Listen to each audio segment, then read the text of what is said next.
Muy buenos días a todas y a todos. Muchas gracias Bien, por bonjour à vous acompañarnos tous. Mille en merci d'être esta venus última à jornada, cette último día de dernière estas journée, jornadas Camus, 3 troisième días journée des en las Camus, que hemos trois tratado jours dans de lesquels on a pensar essayé de juntos, de réfléchir escuchar ensemble, y de d'écouter sentirnos. et de nous sentir 3 días ensemble. 3 jours construyendo en a nuestra construisant manera à ese notre façon nosotros al ce que nous, Camilo se n'est-ce invitaba pas, cuando que escribía Camus Me nous rebelo, invitait luego somos. quand lui, Hoy il queremos retomar écrivait « como Je un me camino rebelle, y donc je hablándolo suis », todo en en el donnant presente tout au sin présent, reservas. Y sans esta réserve. mañana por eso se compone de Et c'est 4 pourquoi tiempos. 2 mesas de pensamiento y 2 momentos de arte vivo. 4 maneras il distintas y a 4 de manières decir que la différentes de nous fraternidad dire no que la es un ideal fraternité n'est abstracto, pas un sino idéal algo que se abstrait, hace mais quelque con el chose qui est cuerpo, fait con avec las le corps, palabras, avec les con la vida paroles, y con la avec la presencia. voix et la Por présence. eso comenzamos con una conversación que ya lleva varios años Que ça fait construyéndose entre quelques Sandy années y que l'on Alessandro, construit de de Dar, un Sandy colectivo que trabaja en Alessandro, esa un collectif intersección qui entre travaille dans arte, cette arquitectura y intersection la entre política. l'art, Y su práctica nace de l'architecture et una la pregunta politique, et sa también pratique concreta y radical. démarre ¿Cómo d'une se question habita un radicale. espacio Comment cuando ese on habite espacio un le ha sido espace quand negado? cet espace ¿Cómo a se été nié? construye Comment comunidad on cuando construit las communauté condiciones quand les materiales conditions lo hacen matérielles imposible? le rendent Lo que sin duda impossible? nos traen Ce hoy qui es sans una doute il nous exploración amène, c'est de une la revuelta exploration camusiana en su de la dimensión révolte más colectiva. camusienne dans sa Bienvenidos dimension Sandy y plus Alessandro. collective. Donc bienvenue Sandy Hilal et Alexandre Petit.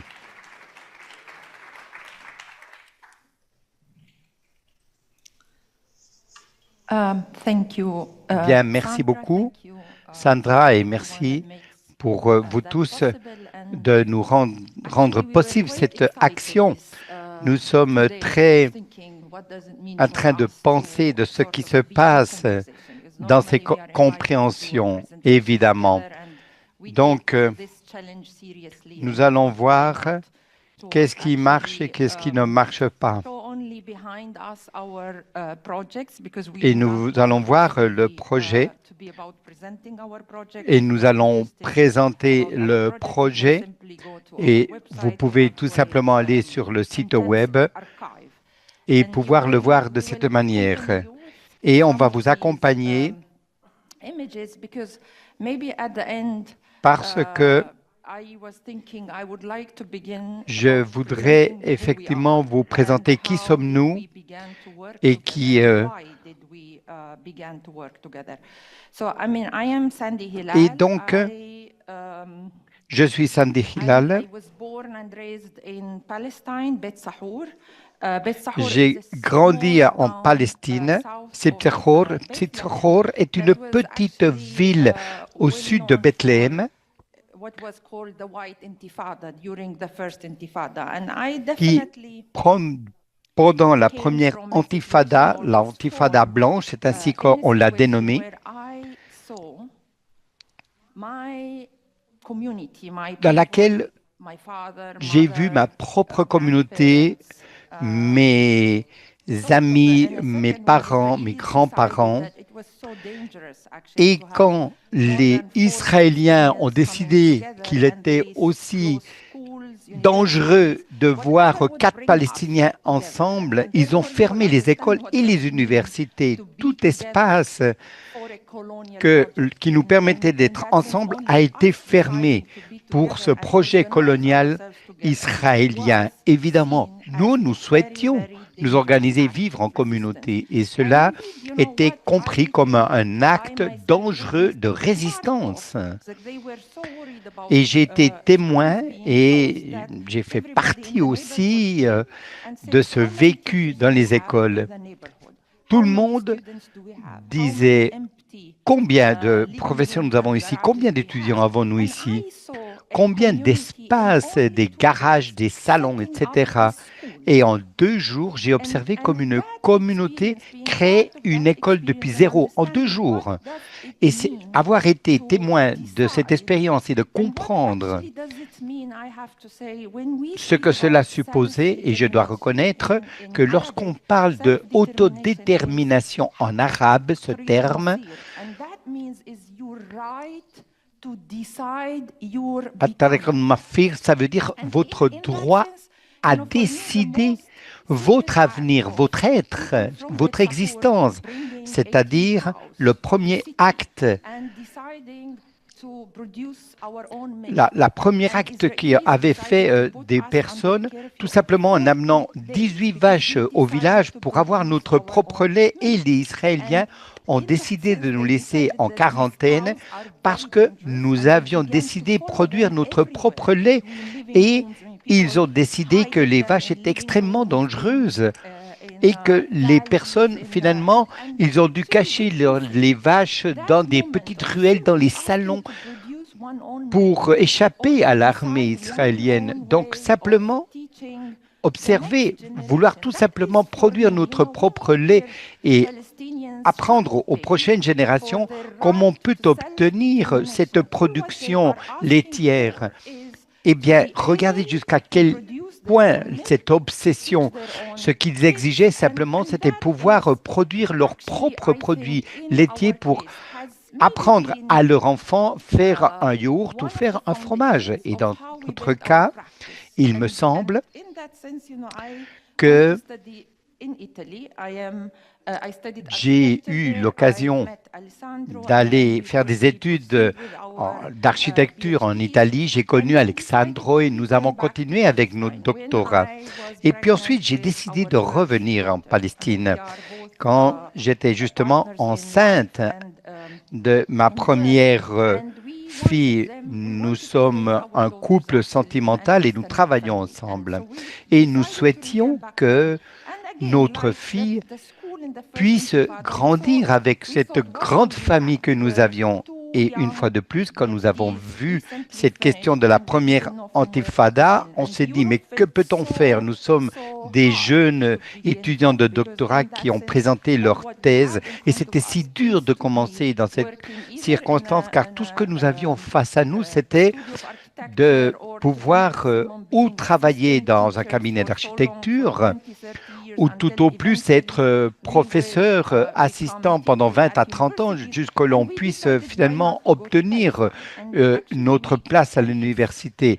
Et alors on s'est dit, mais pourquoi nous ne repartons pas en Palestine? Et c'est ainsi que nous l'avons décidé. Les Palestiniens, ils construisent un appartement sur leur propre maison pour leurs enfants. Et mes parents ont pensé que certainement nous allions rester en Europe. Ils avaient à peine construit un petit salon et pourtant nous avions une très grande maison. Et tout simplement, on est revenu là, à cet endroit, malgré les difficultés. On s'est dit, allez, quelles ressources nous avons? Eh bien, nous avons une grande terrasse. Le temps en Palestine pendant 10 mois est fantastique. Donc, on a commencé à donner des classes. On s'appelait Dar, qui veut dire foyer en arabe. Mon frère ne s'était pas encore marié. On lui a demandé de nous louer son appartement. Et là, nous avons créé une résidence. Et ce Dar, ce que nous avons fait, c'est résidence, architecture de décolonisation. Voilà l'acronyme que nous avons utilisé à cet effet. Et qu'est-ce que nous avons voulu faire? Qu'est-ce que ça veut dire décoloniser? Et comment va être notre vie en essayant de décoloniser notre pratique? Décolonisation, c'est clair. Architecte, c'est très important de continuer notre voie architecturale parce que l'architecture vous permet de construire des espaces, des formes, un potentiel et de l'art parce que nous pensions que l'architecture était une discipline si conservatrice qu'il nous fallait aussi travailler avec le pouvoir, avec les institutions. Si vous souhaitez avoir des autorisations, si vous voulez devenir architecte et dans notre sphère, combiner l'art et l'architecture nous semblait très important. Et la résidence, eh bien, je crois que c'est très important parce que l'hospitalité a toujours été au centre de notre pratique. Qu'est-ce que ça veut dire? Et toujours en train de créer des communautés autour de nous. Cela nous semblait que ces espaces étaient essentiels pour pouvoir comprendre les communautés. Cela ne suffit pas d'être dans un espace où tout simplement les communautés ne peuvent pas se développer. C'est pourquoi nous avons décidé d'inviter d'offrir notre foyer, cet espace. C'est ainsi que est né ce concept de qui sommes-nous. Et maintenant, je vais céder la parole à Alexandro pour qu'il continue cette conversation. Et j'aimerais vous demander qu'est-ce qui vous a amené en Palestine et comment cela a défini qui es-tu et comment cela a eu une influence sur ta pratique architecturale. Eh bien, je voudrais aussi commencer par reconnaître en premier lieu, et spécialement maintenant, oui, vous pouvez passer des images sur l'écran, c'est toujours le reflet, car nous avons, de ce que nous sommes, nous avons l'habitude de ce que nous aimons surtout, c'est continuer associé à notre propre pratique et ce qui nous permet de comprendre comment nous occupons ce monde. Et avant de répondre à ta question ou tes questions, je voudrais aussi mentionner combien il est difficile actuellement de parler sur ce qui se passe actuellement en Palestine. Et très souvent, chaque fois qu'on nous invite, nous devons y réfléchir, de voir comment peut-on le faire. S'il y a un sens de parler au moment où nous sentons, en tout cas, c'est moi-même mon ressentiment que nous avons échoué. Nous avons échoué dans la lutte pour arrêter cette machine de guerre. Pendant très longtemps, nous avions un combat bien plus grand que nous-mêmes. Mais pendant une période de temps très longue, nous avons eu ce sentiment d'échec. Et comment digérer cet échec? Parce que encore aujourd'hui, on tue des centaines et des centaines de Palestiniens et maintenant aussi au Liban, hors des frontières de la Palestine.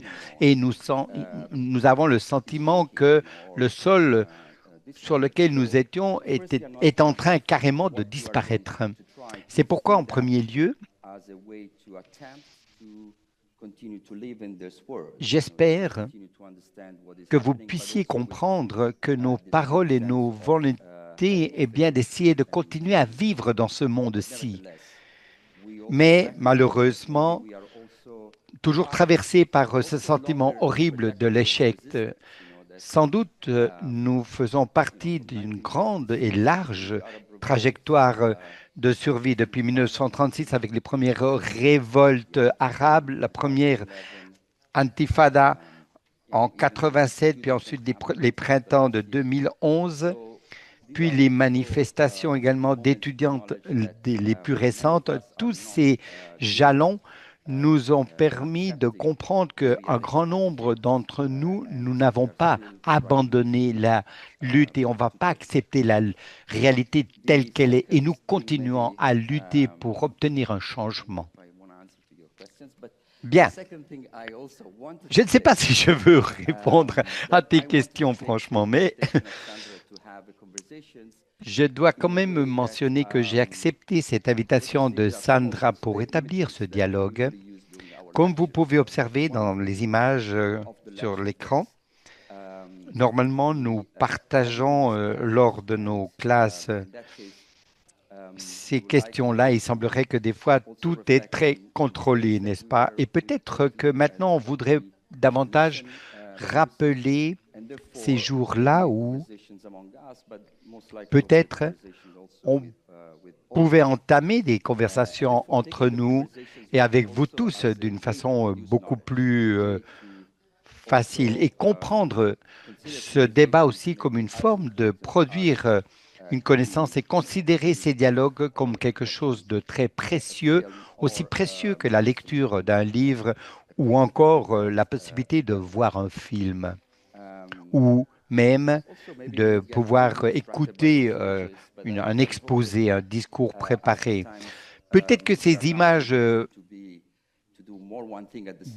peut vous disperser quelque peu, mais comme nous pouvons plus faire beaucoup de choses en même temps, je vous dirais que ces images font référence à certains des projets que nous avons réalisés. Bien, maintenant, le sujet central de ce débat, de cette conversation, c'est la volonté de nous centrer sur un sujet, de pouvoir parler de ces concepts spécifiques sur lesquels est axé ces Trobades. Pour nous, dans notre travail, chaque intervention ou projet architectural est aussi une façon de redéfinir les concepts tels que nous les avons à l'esprit.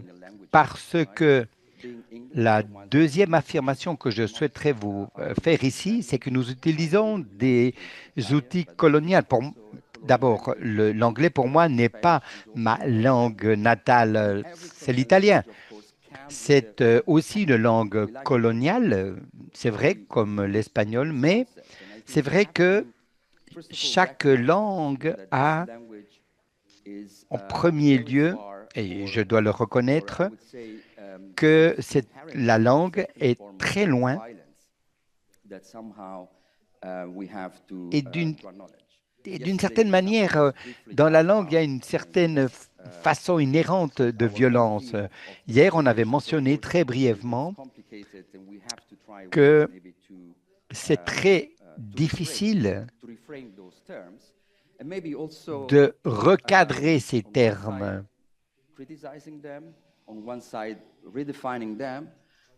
Nous devons redéfinir, je dis bien,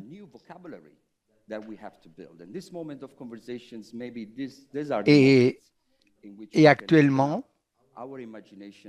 dans notre imagination, où nous ouvrons notre imagination et nous comprenons ce qui s'approche davantage à l'expérience que vivent nos corps, l'expérience de notre quotidien, parce que très souvent, apparaissent et sont hérités du passé.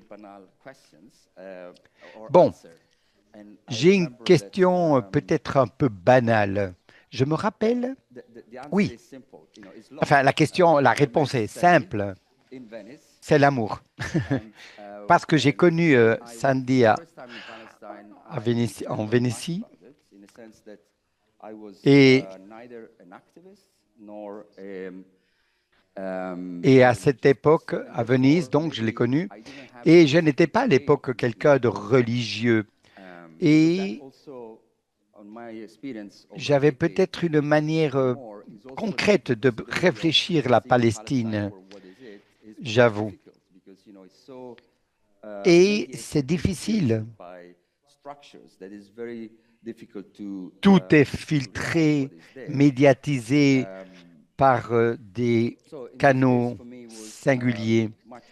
Et en ce sens, pour moi, c'était un apprentissage beaucoup plus clair.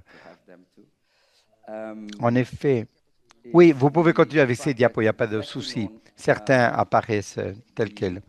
Et je citais donc comment exprimer la Palestine, et cela coïncide donc avec mes études à Venise. On s'est déplacé à cette époque-là là-bas à Venise, et la Palestine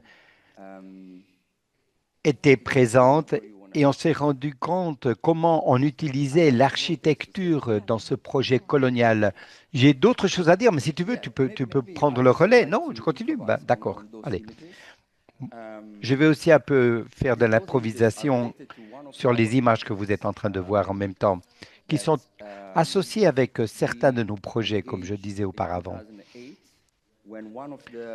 En 2008, nous étions en train de travailler sur ce projet lorsque l'un des camps militaires israéliens a été évacué pour la première fois. Et j'ai été est très près de chez nous. Et on s'est rendu compte alors comment ces bâtiments coloniaux sont évacués et comment les personnes réutilisent ces espaces. Pour nous, ça avait été une image de décolonialiser. Et on avait largement débattu comment il faudrait utiliser cette base militaire qui avait été abandonnée par l'armée et qui a été utilisée évidemment pour une finalité complètement opposée.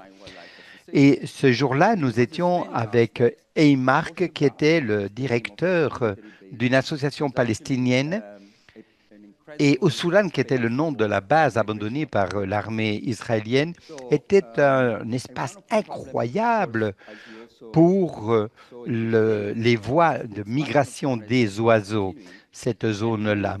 Et avec l'expansion coloniale, un grand nombre de ces bases devenaient alors de nouvelles bases israéliennes lorsqu'ils interviennent. Donc, nous étions fortement intéressés comment on pouvait adapter cette ancienne base israélienne pour faciliter davantage le passage migratoire des oiseaux qui viennent depuis l'Europe, donc en direction de l'Afrique et l'Asie. Nous souhaitions laisser les trous réalisés pour que les propres oiseaux puissent y construire leur nid.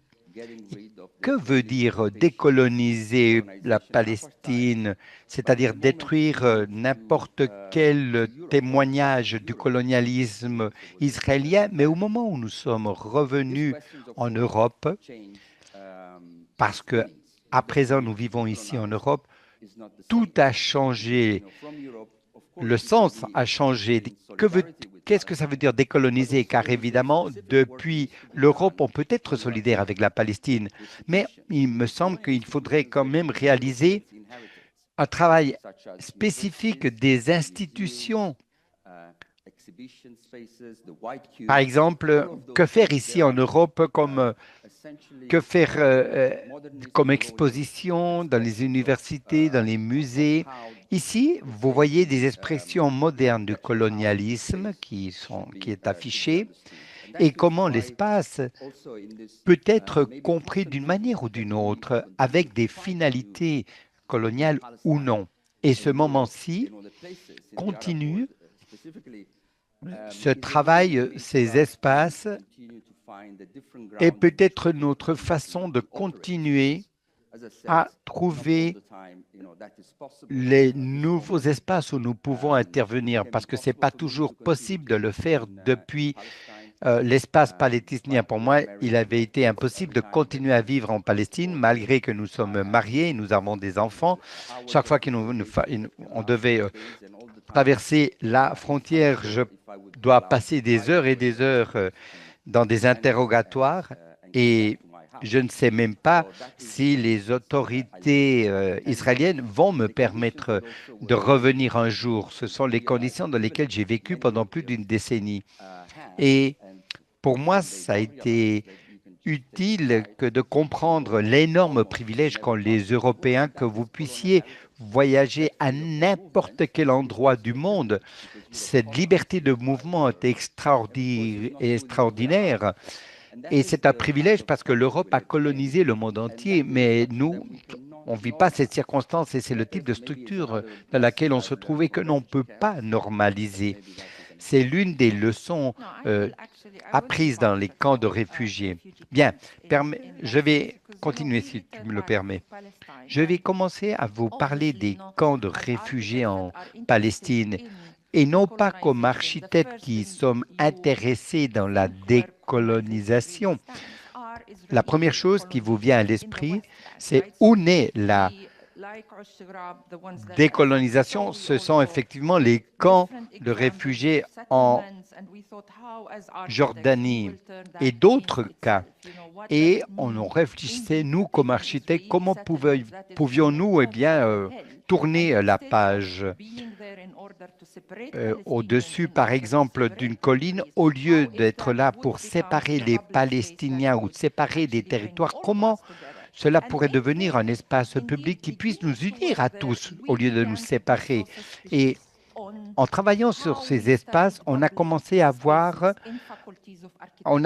réfléchir de comment on étudie les espaces publics à l'université. Parce que là, vous arrivez, votre ambition est de faire du design sur les espaces publics. C'est la façon donc correcte de le faire. Je suis en train de concevoir un espace public.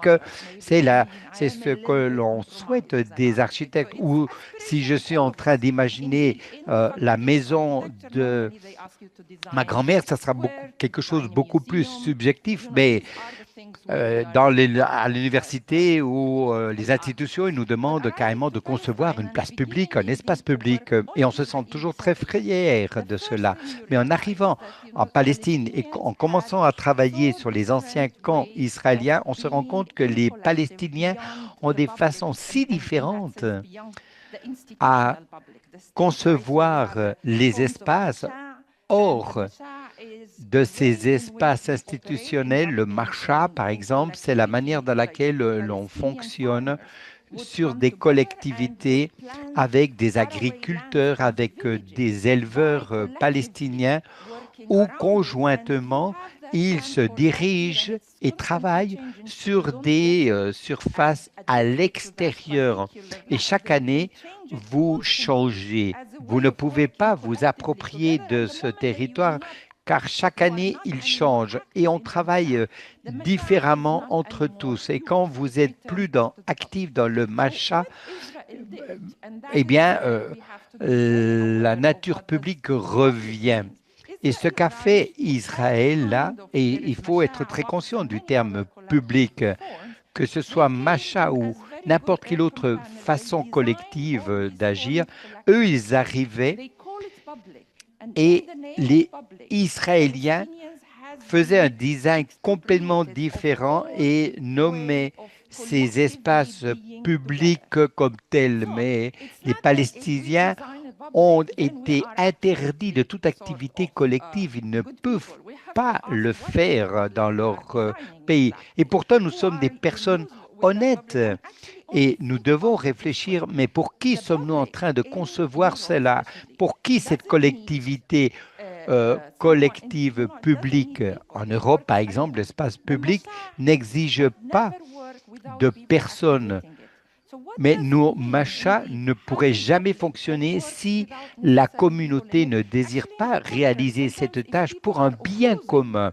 C'est parfois le contraire. Si les personnes s'opposent à ceux qui organisent, imaginez-vous si on veut organiser une manifestation, on nous empêche toute activité. Il y a toute cette rhétorique si dure et lourde. Tandis qu'en Europe, le public, c'est de tout le monde, où il y a de la diversité, où l'on trouve tout est possible.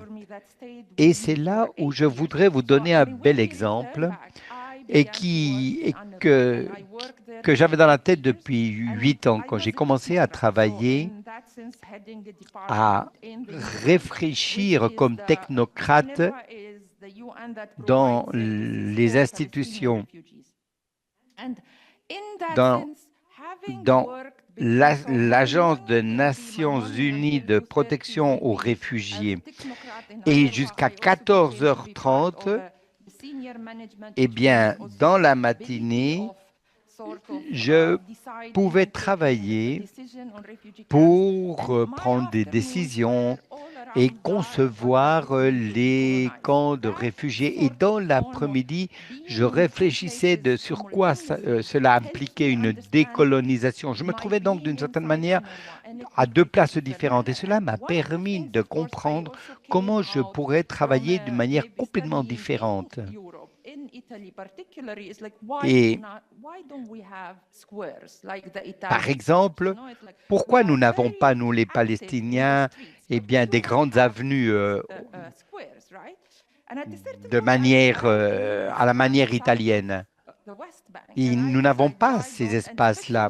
Et c'est pourquoi je me suis déplacé au camp de réfugiés près de la Cisjordanie. Et là, nous demandions aux personnes qu'est-ce qu'ils en pensaient. Et certaines femmes nous parlaient alors de certaines places à l'intérieur des camps de réfugiés.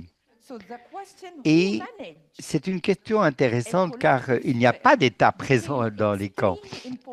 Alors, qui va s'occuper de la gestion de cette place publique au sein d'un camp de réfugiés? Et cela est devenu quelque chose de majeur parce que je n'avais pas réfléchi jusqu'à ce point-là, mais qui allait être responsable de cet espace public dans ces endroits?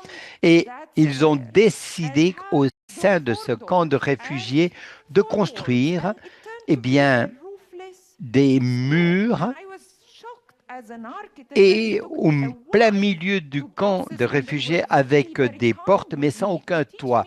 Pour moi, comme architecte, cela avait été quelque chose que j'ai eu besoin de beaucoup de temps pour comprendre ces situations. Et là, ils m'ont donné une véritable leçon dans ma vie d'architecte.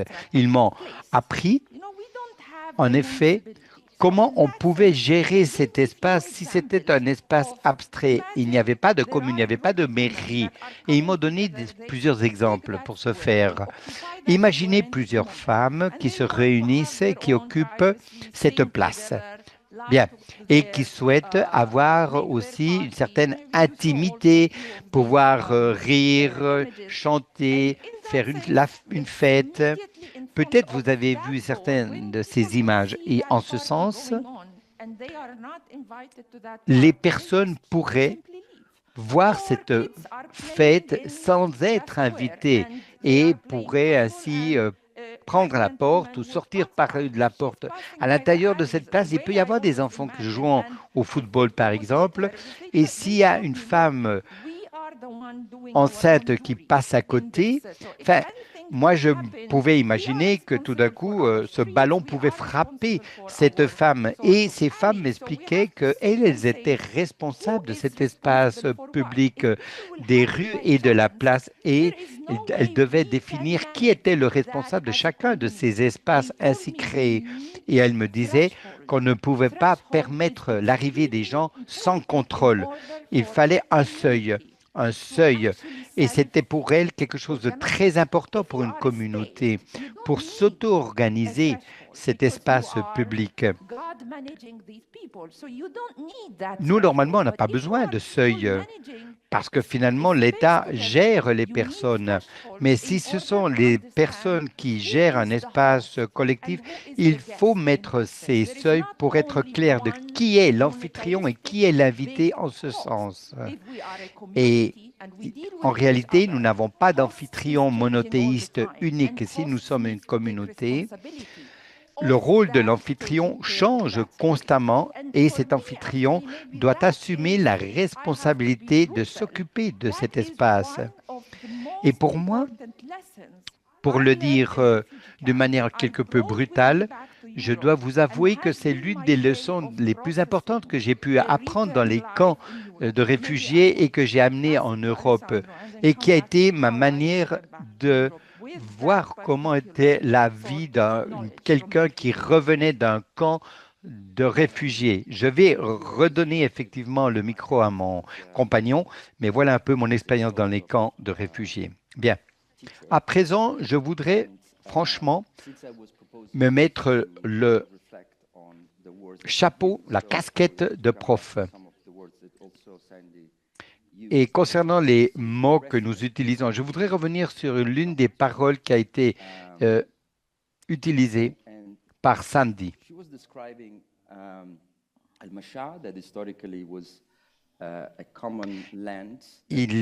Elle a décrit la Macha, qui était une terre commune partagée par les agriculteurs. Et eux, ils décidaient comment cultiver cette terre.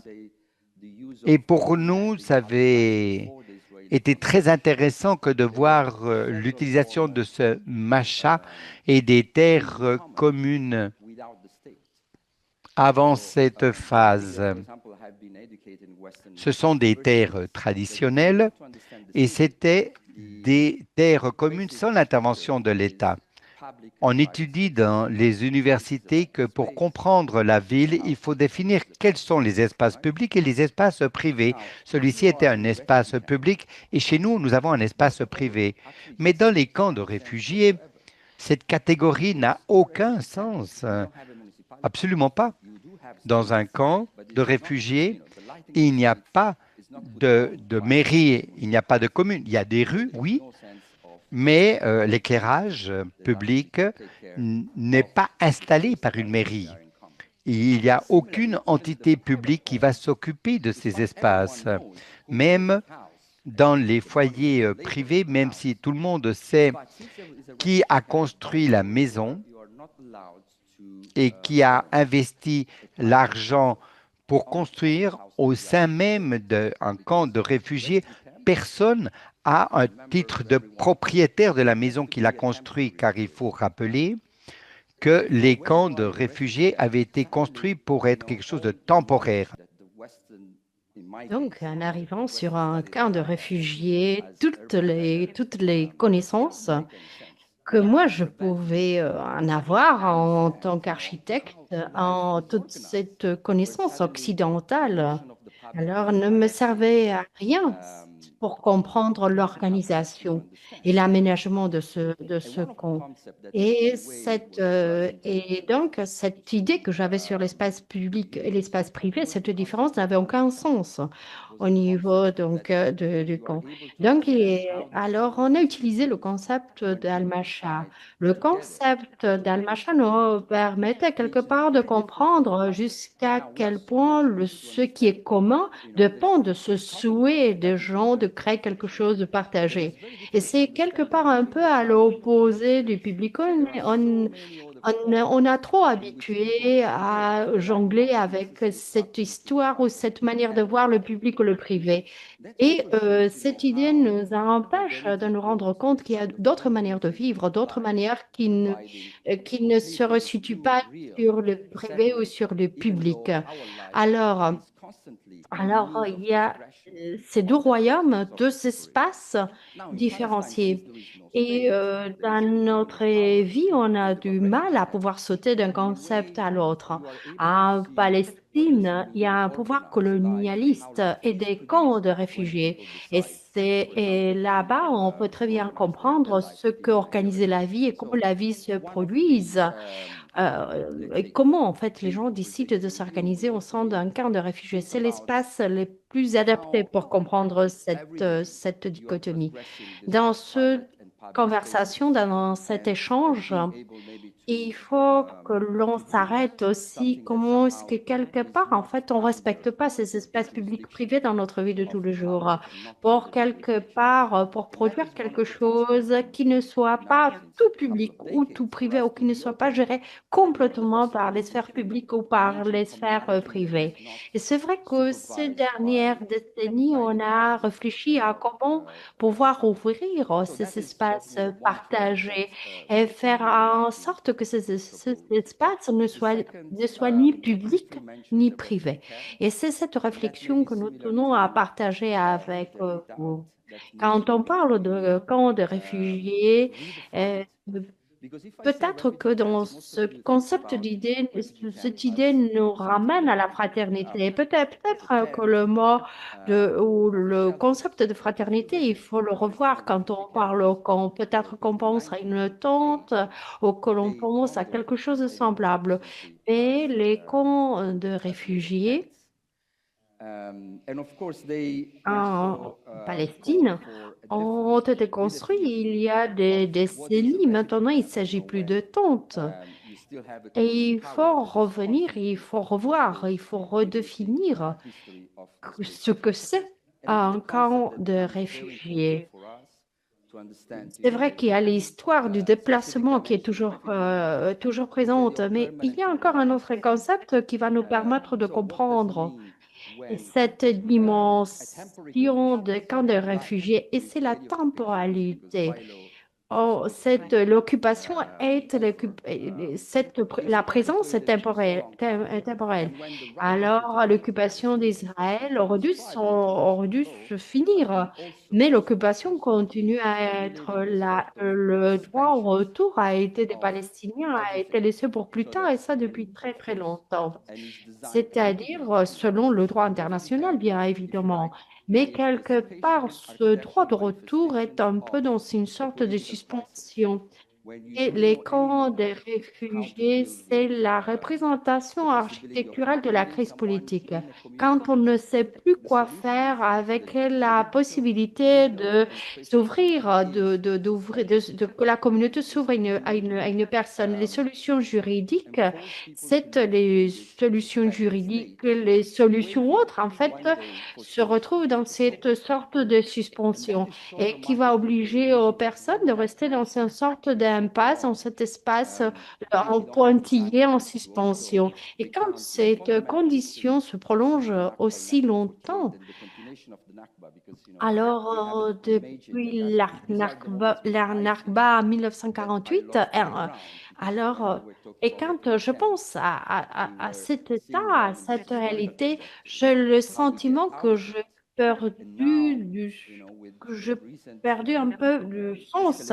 Quand on regarde les camps et quand on se demande comment est-ce que l'on quitte, maintenant on voit ce qui se passe, et ce qui nous amène vers le génocide.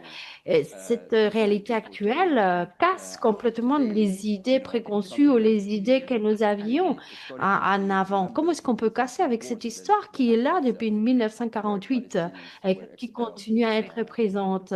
Et je pense que même la réalité, peut-être que la réalité actuelle, le souvenir que nous allons en garder sera bien pire que la Nakba. Et c'est là que j'ai le sentiment que je me perds, que je suis perdue. Je peux te poser une question?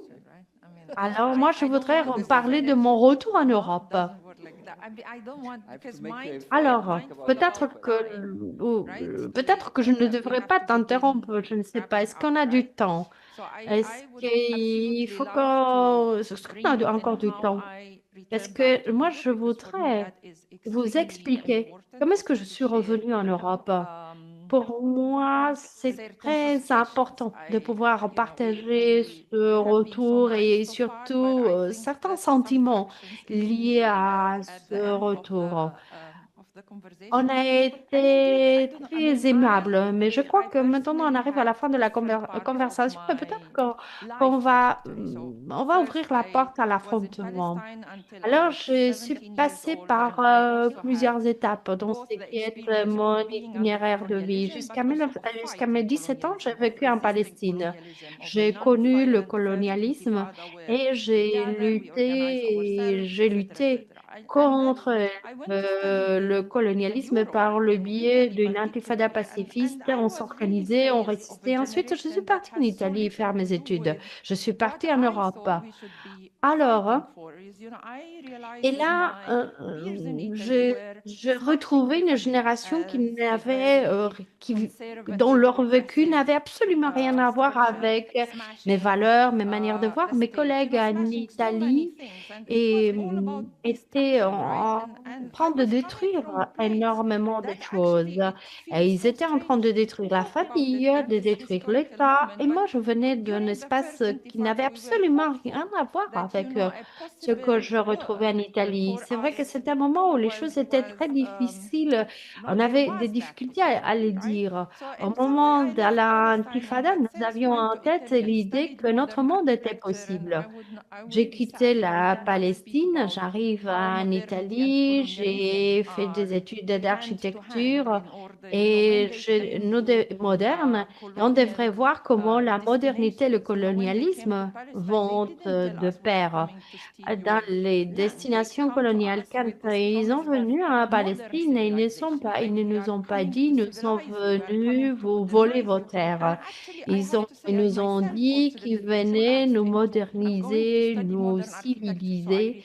Et moi, j'avais cette idée, c'est-à-dire, je me disais que quelque part, j'allais étudier l'architecture moderne pour moderniser la la Palestine. Je gardais en tête cette idée de connaissance. Alors, je vais vous expliquer pourquoi il est important de mettre en question certains aspects de la face cachée de la modernité. Et cette face cachée qui n'a rien à voir avec la modernité ou les droits de l'homme. Il y a une face cachée qui est très dangereuse. Alors, c'est la promesse de la modernisation, c'est l'épouse du méchant, enfin le bon côté du méchant, si je peux résumer ainsi. Donc, je suis revenue en Italie. Et je me suis posée en tant qu'étudiante migrante. C'est-à-dire que toutes les connaissances que j'avais à moi, je devais les abandonner. Je devais à nouveau apprendre et apprendre ce qui venait de l'Occident, étant donné que c'est cette connaissance occidentale qui allait me permettre de me civiliser et d'être présente dans la société. Et je suis arrivée à un moment un peu semblable à quand tu manges un peu trop et que tu finisses par faire une allergie. Et moi, j'ai une allergie au mot inclusion. Quand quelqu'un me dit on va inclure, je deviens toute rouge. J'ai des plaques. Alors, je suis incapable de pouvoir rester calme. Qui t'a donné l'idée aussi prétentieuse de vouloir m'inclure? Pourquoi? Et comment est-ce que tu vas, d'où vient l'idée que tu seras toujours le hôte? Alors, quand je suis revenue en Europe, je savais que je ne voulais pas être incluse ou intégrée quelque part parce que j'ai une allergie à ce mot. Quand on a une allergie, on revient à un certain endroit, il faut faire très attention. Je suis très bonne quand les jeux de société, les jeux de cartes, etc. Je suis une femme, je sais parler. Alors, ce qui veut dire que je peux occuper n'importe quelle place, je m'adapte et ça fonctionne. Alors, j'avais été toujours intégrée, j'avais toujours accepté d'être partie prenante d'autres choses. J'ai vécu 10 ans en Palestine, j'ai construit pendant 10 ans, j'ai créé mes connaissances avec d'autres personnes, mais en produisant une connaissance et en ayant le sentiment que j'appartenais. Et je savais que je n'étais pas prête pour revenir en Europe, car en Europe, ils allaient uniquement m'intégrer. Alors au début, ils me demandaient pourquoi tu n'es pas heureuse, pourquoi tu ne veux pas partir en Suède alors que c'est un espace de bonheur, un espace où les gens sont heureux. Et je ne trouvais pas le mot pour expliquer pourquoi je ne souhaitais pas partir, pourquoi je ne me sentais pas heureuse face à l'idée de revenir en Europe. Je ne connaissais pas la Suède, mais c'était revenir en Europe. Donc, j'étais très sceptique. Je suis revenue dans l'idée après m'avoir fait la promesse que je n'allais pas accepter d'être intégrée. Alors, quand on est étudiant, on accepte de partager une colocation avec d'autres jeunes. Mais moi, ce qui était clair pour moi est que je ne voulais pas être intégrée. Alors, je suis revenue en disant quelle est ma tâche. Alors, je suis revenue à l'arabe. Pour moi, c'est une manière de me réfugier, de m'abriter. Et il y a une partie quand on parle donc de l'hospitalité.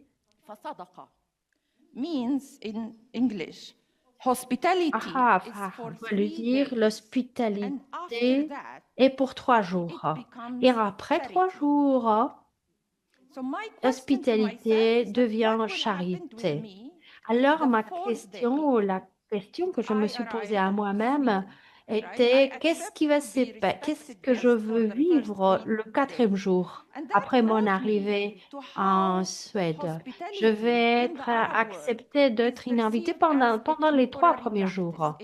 Et cette idée m'a mené à l'idée que l'hospitalité est une pratique liée au temps, à la temporalité. Dure 3 jours. C'est comme Noël. Pendant 3 jours, on est vraiment très aimable avec tout le monde, mais on ne peut pas garder cette amabilité extrême plus longtemps. Et la même chose avec l'hospitalité. Alors pour moi, cette réalité me posait problème. Et surtout dans une vue un peu l'hospitalité occidentale. Alors, cette proposition d'une hospitalité inconditionnelle et surtout partant de ma mentalité coloniale. Cette mentalité coloniale a fait que l'hospitalité se passe donc de 3 jours à une hospitalité inconditionnelle, mais le hôte est toujours hôte. Et le hôte et un hôte colonial ne peut pas être le hôte pour toujours, mais ils vont convertir ce concept dans quelque chose d'inconditionnel. Donc, en rentrant en Europe, en revenant en Europe, je pensais que j'avais besoin de travailler sur un projet qui nous redonnait le droit à être des hôtes et pas des invités éternels. Car quand on te demande d'être sage, alors, quand on vient alors on nous dit, vous venez dans notre société, il faut que vous deveniez quelqu'un comme nous. C'est le projet de l'Union européenne qui a ce discours, celui qui veut venir doit avoir un bon comportement pour quelque part être bien accepté. Ce comportement porte le nom d'assimilation. Et moi, j'étais en Italie et je n'ai jamais devenu italienne. J'étais un exemple qui rend un bon exemple. Je me suis mariée à un Italien. Je suis toujours amoureuse. Alors, j'ai 2 filles, mais je ne suis jamais devenue une Italienne. Et cette promesse, comme quoi, si tu es sage, tu vas devenir quelqu'un comme nous, c'est une promesse que l'Union européenne n'a pas respectée avec moi. Donc, j'ai décidé de ne pas signer ce contrat, de ne pas respecter, d'arrêter de respecter ces contrats. Donc, je pensais, en revenant, je vais quelque part travailler mon droit à être hôte. C'est ainsi que nous avons créé un espace au nord de la Suède, une société très démocratique, ils se considèrent en tant que telle même. Alors, les migrants ont commencé à inviter les élus. Alors, disait au maire, c'est très bien, nous serons ravis de pouvoir être accueillis à la mairie, mais nous voulons aussi t'inviter à que tu viennes à notre espace et t'accueillir. Donc, à la fin, cet espace est devenu un espace actif. Il y avait beaucoup de migrants qui commençaient à parler ce langage et qui ne souhaitaient pas être invités, se sentir invités et ils voulaient défendre leur droit à être hôtes. Et au bout d'un certain temps, au bout de 3 ans, il y a une agence d'État qui a repris ce projet. Et le siège de migration ou les bureaux de migration a décidé d'abandonner le projet ou d'interdire ou d'empêcher le projet, mais sans aucune explication. Alors, je leur ai demandé, en tout cas, d'être accueillis ou je vous souhaitais savoir pourquoi ils avaient souhaité donc fermer. Alors, c'est une agence d'État qui a pris cette décision. Moderna Muset a décidé d'acheter le projet et de le garder. Alors, l'État a été fermé par l'État sans aucune explication et ensuite, en fait, l'État a décidé de les préserver. Et cela montre la complexité de la volonté de voir des personnes intervenir, des migrants comme nous, des gens qui ont des origines bien différentes, de nous voir intervenir. Ils veulent nous voir intervenir, mais ils ne souhaitent pas que l'on soit suffisamment fort pour mettre en question certaines choses. Ils ne souhaitent pas que nous intervenions dans la construction de cette société. Et pour moi, les migrants, les réfugiés qui se retrouvent au nord de l'Europe, alors ont été capables d'intervenir, ont été capables de défendre leur droit à être des hôtes.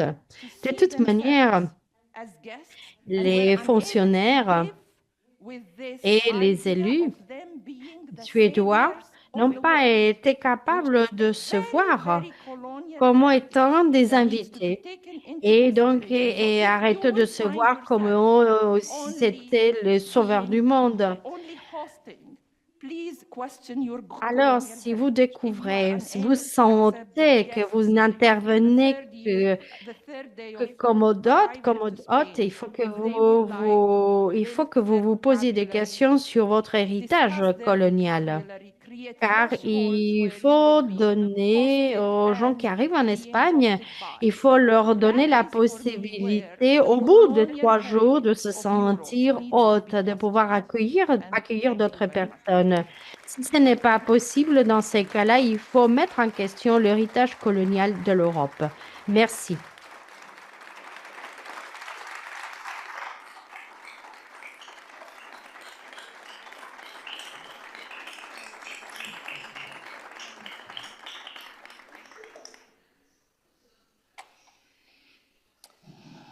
And should we have a little bit of lights on? And if we take some questions, if you have time, yes, if there are any. Est-ce que vous avez des questions?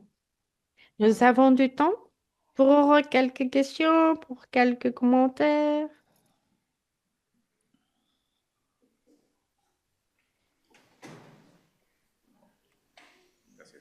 Thank you, Sandy Merci. and Alessandro. Merci Sandy, merci Alexandre.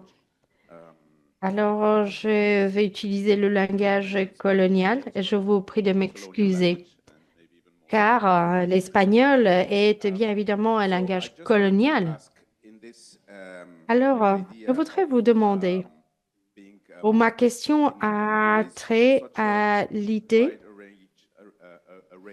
car vous avez parlé, vous avez utilisé beaucoup de termes qui sont nécessaires quand on veut analyser la Palestine et quand on souhaite, j'espère que l'on verra la fin de ce génocide. Il s'agit de réimaginer cet espace, cet espace après le génocide. Vous avez donné des exemples. Vous nous avez parlé comment est-ce que l'on considère l'espace public, comment les communautés ont créé cet espace public en Palestine. Alors, je me demande, comment est-ce que vous pourriez réimaginer cet espace avec le Kuma,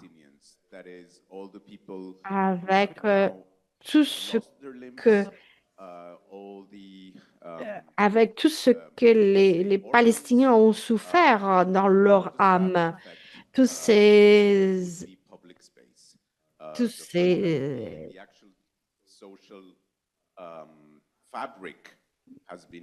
gens qui n'ont plus de... Et alors, comment est-ce qu'on pourrait définir ce tissu social qui souffre de cette occupation et qui est complètement, qui souffre de cette occupation? Est-ce que vous avez réfléchi à cela? Alors, excusez-moi, je vais essayer. C'est une question très dure. C'est une question très, très dure, c'est celle que tu viens de nous poser. Et je ne suis pas trop sûre de quoi te répondre, car je crois qu'il n'y a pas moyen d'éliminer ces traumatismes. Alors, je pense que plutôt, il serait plutôt question de voir comment est-ce qu'on gère ces traumatismes et surtout de te dire comment est-ce que tu ne vas pas construire en détruisant. Car en étant architecte, reconstruire Gaza sans tenir compte de tous les liens qui pouvaient exister entre la partie, les sphères publiques, l'espace privé, dans un espace qui, dans un espace, on ne sait pas comment est-ce qu'on va pouvoir reconstruire Gaza d'en haut vers le bas. c'est-à-dire, c'est la contribution de l'architecture pour détruire toute la Palestine, parce qu'on parle de toute la Palestine. Car quand tu as un objectif, quand tu as un sens après un génocide, c'est quelque chose qui te sauve, avoir cette idée de vie. Je vois qu'il y a beaucoup de gens qui, après, même en ayant survécu à des grands traumatismes, ils sont capables de trouver un sens à leur vie. Et mon espoir est de comprendre comment on est en train de guider, d'accompagner le reste du monde.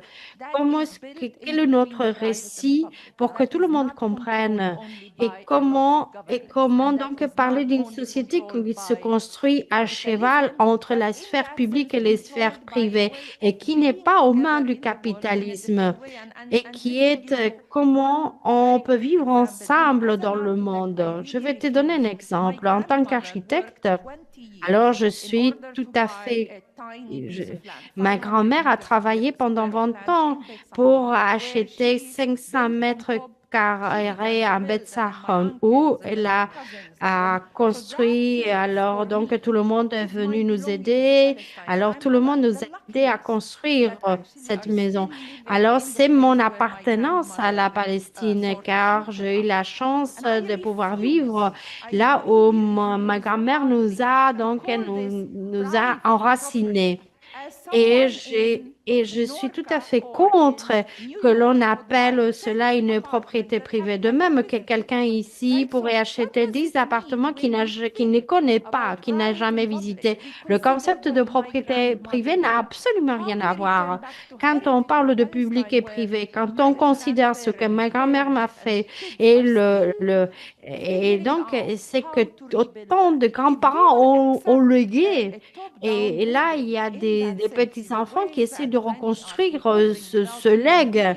Si l'on essaye de reconstruire les bâtiments sans faire partie de ce qui s'est passé et considérer que les ruines ne sont que des ruines et que l'on doit les démolir, alors je crois alors, je pense qu'on va continuer, si l'on ne travaille avec cette idée, on va continuer à détruire Gaza ou la Palestine. Et si on ne s'oppose pas, je pense on finira dans un espace sans retour.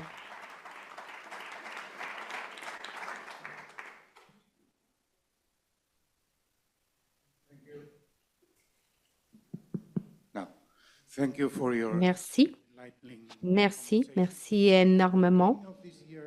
C'est un débat riche, c'est un débat très intéressant. Moi, au début de l'année, nous avons invité l'écrivain palestinien, écrivaine, pardon, excusez-moi, et elle est intervenue en ligne. Et quand on lui a demandé ce qui était le plus important c'est un écrivain, excusez-nous, c'est un monsieur. Alors, quand on lui a demandé quel était à la base son roman Libération, alors il nous a dit il s'est libéré de ce colonialisme et donc peut se traduire dans une demande aux écrivains de ne pas leur demander de continuer à revenir toujours au même sujet. Car pour moi, la libération venait de l'écriture, c'est-à-dire travailler, écrire pour mes gens, enfin pour mon monde. Et cette réponse a été claire pour moi. On m'a invité à des universités, on m'a invité et, et j'ai toujours été invitée en tant que représentante de. Et toi, Sandy, tu nous as parlé de ce paradoxe, c'est-à-dire comment éviter d'être dans le monde comme l'invité, une invitée intégrée. Et c'est une condamnation et je pense il faut être témoin de ce qui se passe, mais en même temps, Le dialogue, former colonial powers or present c'est toujours dans ce dialogue avec l'autre, avec ce tension, ce pouvoir colonial actuel.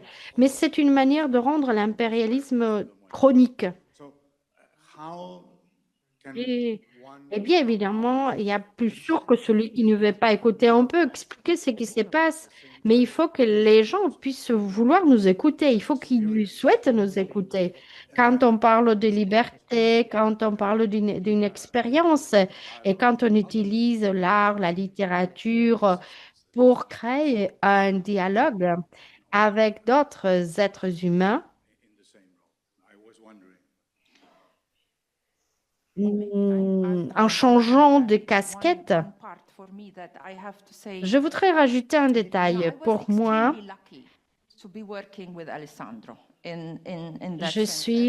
j'ai eu l'immense chance de travailler avec Alexandre.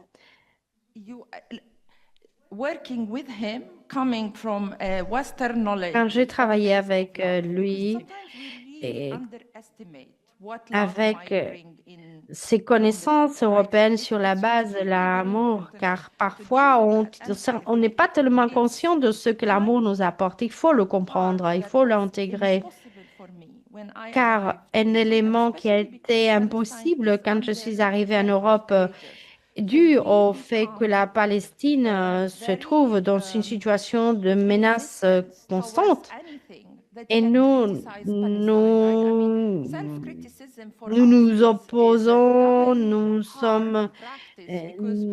l'autocritique est une pratique très très dure pour nous, car d'abord, il faut garantir que l'espace ne sera pas violé et en même temps, le risque réel de ce que nous vivons en tant que Palestiniens vient du fait que nous n'avons pas un espace pour être autocritique et on ne pourra pas obtenir l'autodétermination s'il n'y a pas une autocritique.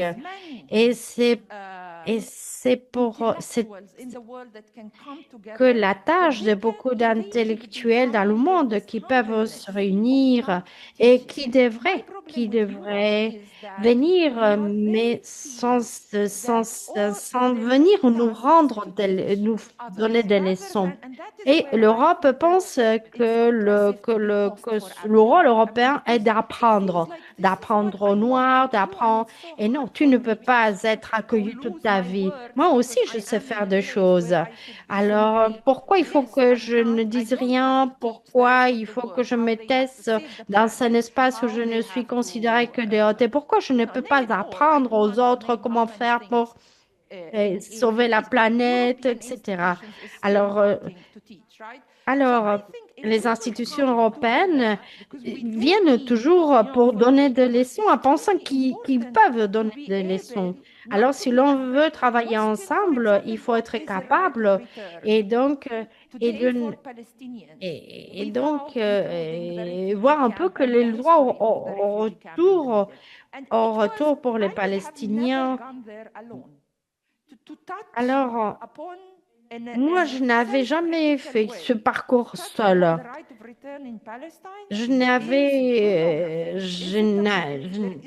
Et alors, parler de ce droit au retour en palestinien, c'est un tabou. C'est vrai que si tu parles, si tu le nommes, c'est un problème. Alors, je crois que si l'on se réunit, si nous acceptons que de manière que l'on bouge que l'on vit dans cette frontière d'être accueilli ou accueillant, enfin, celui qui accueille, plutôt dans ce sens, si nous ne sommes que des hôtes ou si nous ne sommes pas que... Alors, si on n'a qu'une seule casquette, on va toujours se sentir opprimé parce qu'il va falloir que tu continues donc à convaincre la personne qui t'accueille qu'il faut qu'il continue à te donner les petits, Palestine. enfin, And à être actually, accueilli, I'm mais, thinking mais, that mais, the mais, system mais of nations accueilli that à we have been, minima. I don't know Qu'est-ce how que many of you cela are veut aware dire of what's happening d'être in Venice by dans the way at this le... moment. Je ne I sais mean, pas it's combien collapsing d'entre because vous vous êtes conscients de ce qui se passe à la Biennale à Venise, car ils ne comprennent le monde qu'à partir du concept d'État-nation colonial. Et ça ne marche pas. Donc, pour pouvoir utiliser la possibilité Zouar en arabe, The word Izwa in Arabic comes from deer. And you might have 10 brothers, but there is only quand one brother. tu peux avoir 10 frères, mais tu as un seul Zouar. Enfin, ton préféré, parce que, et tu sais qu'à un moment de difficulté, cette personne, que ce soit une femme, un homme, un ami, n'importe, tu sais que cette personne sera là pour toi. Et il ne faut pas le dire. Oui, veut dire en arabe, comment est-ce que tu sais que cette personne sera là pour toi? Alors, et parfois parfois je suis plus forte, plus faible. Ça n'a aucune importance, mais nous savons tous les deux que cette personne spéciale sera là, qu'elle sera toujours mon bâton le jour où j'en aurai besoin. Quand on est allé au Caire, car on souhaitait être près de Gaza, on se demandait qu'est-ce que nous sommes, qu'est-ce que nous faisons ici. J'avais besoin de sentir ce squat palestinien à Gaza et en étant tout près de ce territoire. Au lieu de dire je vais t'aider, je vais t'accompagner, je vais... Non, non, non. Nous sommes très forts, nous sommes un peuple résilient. On a construit une histoire qui va nous poursuivre. Et vous allez trouver des Palestiniens, des gens en Palestine, des gens très forts, puissants, puissants, avec une voix forte dans des espaces publics comme celui-ci. Donc, nous devons apprendre. Et pour quelque part réussir, il faut oublier tellement de choses. Il faut donc quitter cet apprentissage. Plus tôt vous le ferez, mieux ça sera pour le reste du monde.